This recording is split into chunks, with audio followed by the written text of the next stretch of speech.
the Giants? With Dave Gettleman, that's my guy. Dave, as an NFC East guy, as long as Dave Gettleman is the GM, they really could forget all about the Redskins, bro. I tell you. But with this pick, I think the Giants they lost Olivia Vernon. They have to do something as far as that D-line. This is the NFC East. You need pressure. This is just what it is historically.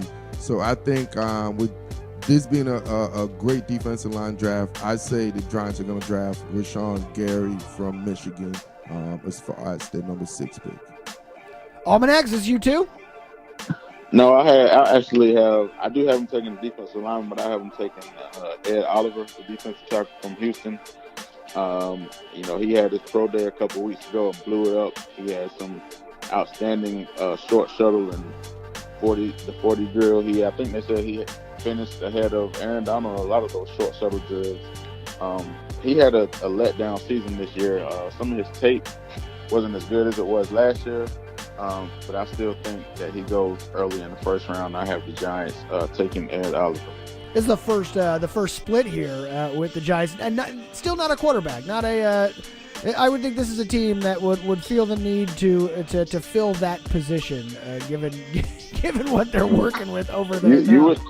You would think so, but everything you're hearing saying they're not taking the quarterback with the first pick. So. I wouldn't take it either, so I think I'll go with Dave Gettleman on this one. Is that just how bad the quarterbacks in this draft are? Is that the case? Is they just it's just how bad the Giants' defensive line is. Oh, okay. Well, that's a different issue entirely. All right, that brings us to the Jacksonville Jaguars. The Saxonville Jaguars probably don't need another D-line guy, do they, Guru? Absolutely not, man. The Saxonville Jaguars just paid basically Nick Foles. Nick Foles just bamboozled them to get that money. So, with that said, they have to. Excuse me, Super Bowl MVP Nick Foles. Let's not forget that. They definitely have to protect Nick Foles, man. So, I think they're going with the O-line from Florida, Taylor. I think that's who they're going with. What about you, Almanac? Yeah, I agree. I think they take the offensive tackle, Jawan Taylor from Florida. They had an offensive line had a down year for Jacksonville. They wasn't able to run the ball as they were in the past, and I think for them to be successful, I think they got to get Leonard Fournette in that running game back going to how it was in his rookie season when they made it to the playoffs. So I think they need to shore up this offensive line and get back to the run game. So I agree with the Guru. I have taken Jawan Taylor with the first round pick. So that takes us to the Detroit Lions at number 9. Who you got, Guru? Detroit taking on this one. Oh, man, this was a tough one because I think Detroit really, they need a lot of everything. What is Detroit? This one was honestly, it was a really tough one for me to decide on this one. I really thought about Greedy Williams, the corner, because I think that'd be a great tandem. He fits perfectly. But I think with Matt Patricia over there, I think learning from Belichick, this is the pick. I think they will go with the D-line, and this is where I think they'll go with Ed Oliver with the pick, number 8 pick. Ed Oliver, the D tackle, whom the Almanac just mentioned going to the Giants. Right, going to the Giants. He's got him 2 spots ahead here. You think they swap here? Yeah, I think he's definitely going to fit there. The Lions just signed Trey Flowers off free agency as far as the D-line. I think they're trying to build that defensive line, build from that side up. So I definitely think that makes sense for me. So, Almanac, tell me, is this where you have Rashawn Gary? Is it the actual flip-flop here? No, actually, I have Montez Sweat going to Detroit, the pass rusher from Mississippi State, the freak who ran a 4.4, I think, at 260 pounds at the combine. But it's not just his numbers at the combine. He actually produced in the SEC. One of the conferences known for having the best linemen in the country. So they lost Ezekiel Ansah this year to free agency. He led their team in sacks the past 4 years. So I know they signed the guy from the Patriots. What's his name? I'm slipping my mind. Trey Flowers. Yeah, Trey Flowers. So I think they drafted Montez Sweat to pair him with Trey Flowers to, give them a nice little bookend so they can rush the passer, get after Aaron Rodgers and Mitch Trubisky and Kirk Cousins in their division. That brings us to the Buffalo Bills at the number 9 pick. Another team that's in need of everything, seemingly all the time. The Buffalo Bills.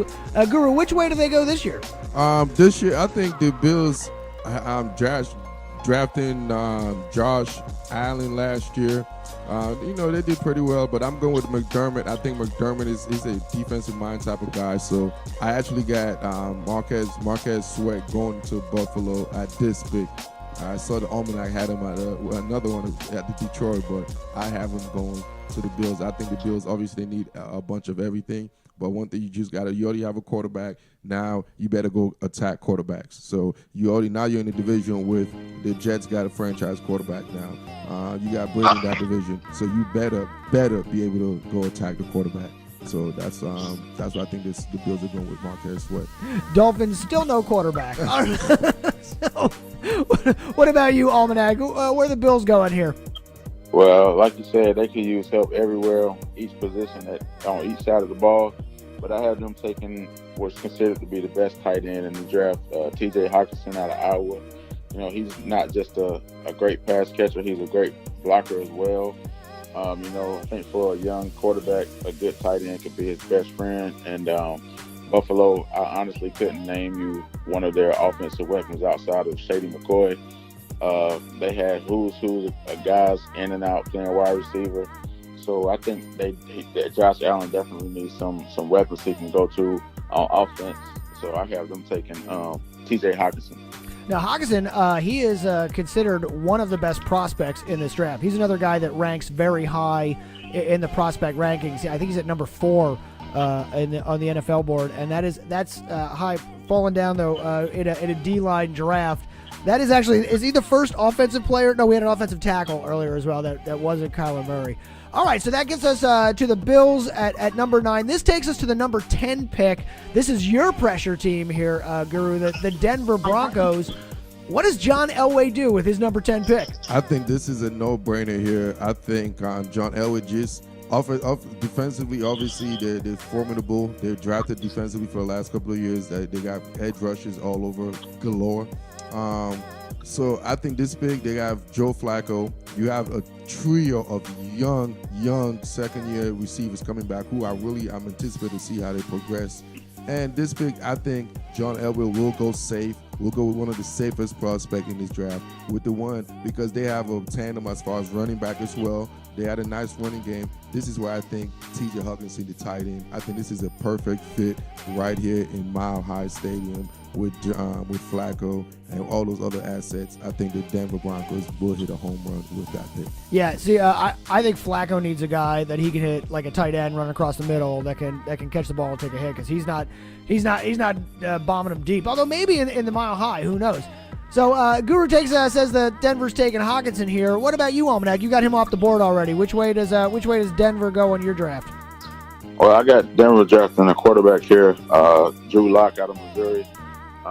They keep, I think John Elway. I think the Denver fans are getting sick of these stopgaps with all these old quarterbacks coming in, play for 1 year for $20 million, thinking up the joint. So I think here they draft Drew Lock, the backup, and learn from Joe Flacco for 1 year, and I think he'll probably take over the job next year.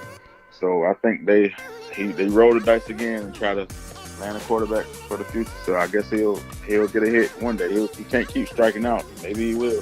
Maybe he will. I mean, I think what was he, Guru? He was on your call out like every week last year, right? Get the heck out of here! Every week last year. Get my man fired like that, man. Permanent call out status. That was a setup. All right, so that was our that's the top 10 in the draft. Going through that, we got Murray, Bosa, Williams, Josh Allen, Devin White. First split is on the Giants. Guru's got Gary, and Almanac's got Ed Oliver. Number 7, Jacksonville. You both got Taylor. Then we split again on Detroit. Ed Oliver and Montez Sweat. The Bills on 9 is where Guru takes Sweat, and the Almanac says it's Hockenson. Guru's got Hockenson going to the Broncos, and Almanac saying that we're taking a quarterback. In another quarterback in Denver with with Drew Lock coming off the board there. So, all right, that's the top 10. Let's move a little quicker through the rest of these, going through, unless we got one that you guys think is a real, like, hole that's got to be filled. Then stop me and slow it down on that.